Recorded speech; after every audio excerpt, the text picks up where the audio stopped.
Orton, once again, for the 10th time, is now heading to the Elimination Chamber. The Elimination Chamber pay-per-view debuted all the way back in 2010. WWE saw the success of the concept and decided to rebrand the annual No Way Out pay-per-view with the Chamber name and brand. This has been a constant pretty much every year for the past 16 years, and it tends to be one of the most successful events WWE delivers on their annual calendar. Join us now as Wrestlelamia looks at one mind-blowing fact for every single Elimination Chamber PLE. Be sure to subscribe and hit that notification bell. WWE ran back the final ECW match as the Dark Match. Despite ECW on Sci-Fi going off the air days prior to the 2010 Elimination Chamber show going live on the air, WWE decided to run back the final match of that particular broadcast.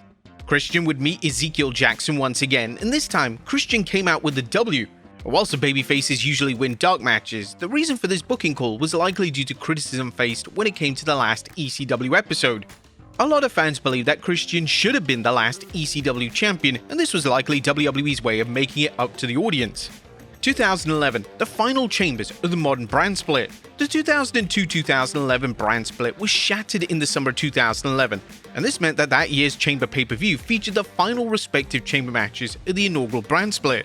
These two chambers were won by Edge and John Cena respectively. As of 2012, whilst the show would have been brand-specific chamber matches, the brand split was barely enforced, and talent were permitted to go between the rival shows without much fanfare. 2012, a big rule change. For the 2012 Elimination Chamber matches, WWE actually made a notable change.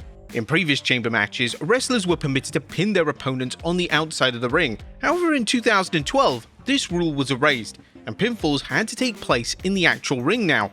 Now, in relation to why WWE did this, it's likely due to safety and production reasons, as it was notoriously difficult for WWE to shoot eliminations when they took place on the steel backdrops. Whilst this rule initially received some complaints, it did make sense, and now that the rule has been in place for over a decade, it's become second nature to the talent and officials in the match. 2013, the poster actually led to complaints. When the official poster for the 2013 Chamber dropped, fans were excited. It featured top names such as John Cena, CM Punk, and The Rock, and it made it look like these names were going to be involved in the Chamber itself. This wasn't the case, as Cena would be involved in a six-man tag, whilst Punk and The Rock wrestled in singles action for the WWE title. Weirdly, not a single name featured on the poster wrestled in the actual Chamber match, which certainly makes the poster a questionable call from WWE's marketing team. 2014, it was the final WWE pay-per-view. 2014's event was notable for being the final event broadcast on traditional pay-per-view for WWE. After this event, WWE would launch the WWE Network, and all subsequent shows were broadcast on their exclusive platform. Whilst WWE liked to claim that the traditional pay-per-view model was dead, the show did okay in terms of a buy rate, as it attracted over 180,000 buys. The show had a stacked lineup, and the Shield vs. the Wyatt Family Masterclass would have definitely helped the show deliver. 2015, the event wasn't supposed to happen. In 2015, WWE reset their pay-per-view calendar and decided to scrap the Elimination Chamber event. The reason for this was due to logistics. According to Stephanie McMahon, the chamber was so heavy that it became difficult to transport around, and WWE wanted to move away from the concept completely. McMahon would claim that the show's replacement, Fastlane, would provide a stellar show for WWE, but that show was met with critical disdain, which led to fans campaigning for the chamber to return. Thankfully, in May, they randomly decided to bring it back, and they turned a pre-booked house show into the Chamber pay-per-view. The show had a limited build due to this, and as of 2017, the pay-per-view would be moved back to its original time of the year. 2016, Missing Chambers. WWE attempted to stick to their 2015 approach by having no Chamber pay-per-view in any capacity in the year 2016. WWE would have two distinct pay-per-views at the start of the year, those being Fastlane and Roadblock, but both of these paled in comparison to the celebrated Chamber show. 2017, Bray Wyatt made history. The 2017's event was special, as it saw the legendary and iconic Bray Wyatt win the WWE title for the first time in his career. Wyatt won the match in an all-time classic Chamber match, and Wyatt more than deserved to finally reach the top of WWE. The WWE title win of the Eater of the Worlds was actually notable because Wyatt became the last man under 30 to win the top prize in WWE. This has actually turned into a major talking point for fans, as WWE continue to push names over 30, and unless a name such as Bron Breakker or Obafemi wins the WWE title, it's possible that this record remains intact for a long time. 2018, the first and only 7-man chamber. The WWE decided to try something new for 2018, as they had 7 men in the chamber. 3 men would begin the match, and then a normal formatted chamber would commence. This was seen by many to be complete overkill, and it was just an excuse to get names in the chamber itself. 2019, fans were outraged. No match on the 2019 Elimination Chamber card led to mass outrage from fans. Ruby Riott was booked to face Ronda Rousey for the women's title in what was supposed to be a breakout match for Riott. Sadly, WWE booked Riott to lose in 100 seconds. Fans were extremely disappointed, and Rousey was even accused of outright burying her. The backlash was so substantial that WWE ran the match back again the next night on Raw, and it was reportedly Rousey's idea to do this. Thankfully, this match was much longer, and the match was able to showcase what Riott was made of.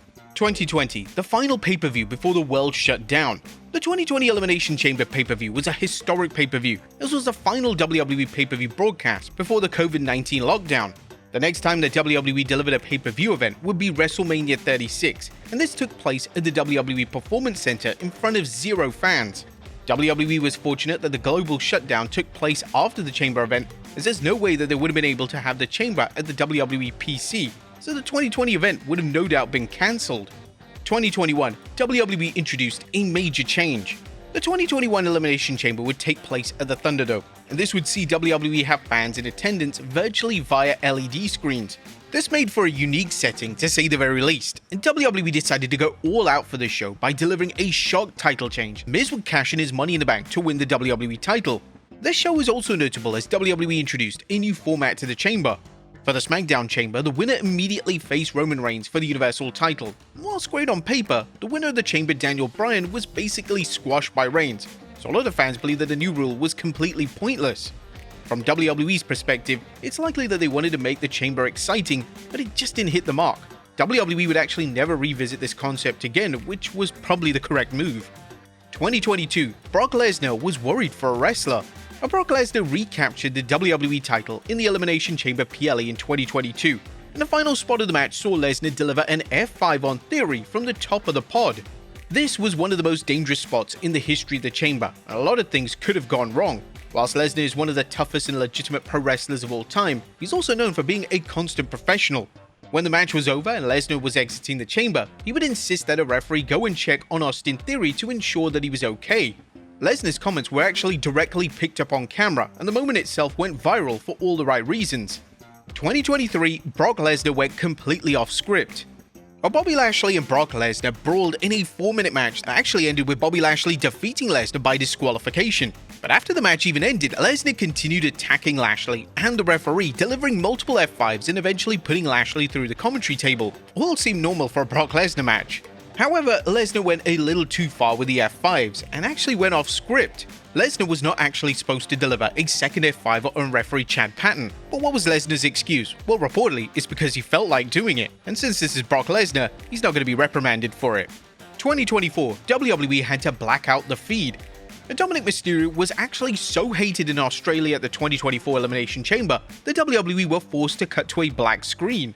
Why though? Well, the fans were flipping off Mysterio so much, and Mysterio was receiving crude chants that they wouldn't have made WWE's respective sponsors very happy. The main event of the show saw Rhea Ripley defend the world title against Nia Jax. This was historic, as it actually marked the first time ever that the Chamber had been main evented by a female singles match. The women main eventing a WWE PLE in the modern era is extremely rare, so this is definitely worth celebrating. But in a bonus fact, and since we're still on the topic of Dominic Mysterio, original plans were to see him face Brock Lesnar at the PLE. However, those plans had changed when Brock took an extended hiatus off television. In 2025, CM Punk booked The Finish. Well, the finish to the 2025 Chamber match was a masterclass in pro wrestling storytelling. It saw John Cena, a matter of minutes before turning heel, taking advantage of CM Punk after Seth Rollins re-entered the match. This set the tone not just for the eventual Cena heel turn, but it also added fuel to the Punk and Rollins rivalry. The finish received universal praise, and for very good reason, and it's considered by many to be one of the greatest Chamber match finishes of all time. But it then surfaced thanks to WWE Unreal that the person who came up with the finish was none other than CM Punk himself. This is why so many fans believe that Punk is destined for a role in the creative team when he retires, and this was a truly incredible idea. But there you have it folks, one mind-blowing fact for every single WWE Elimination Chamber PLE. Drop any more facts that you know, and I'll see you next time with some more wrestling content.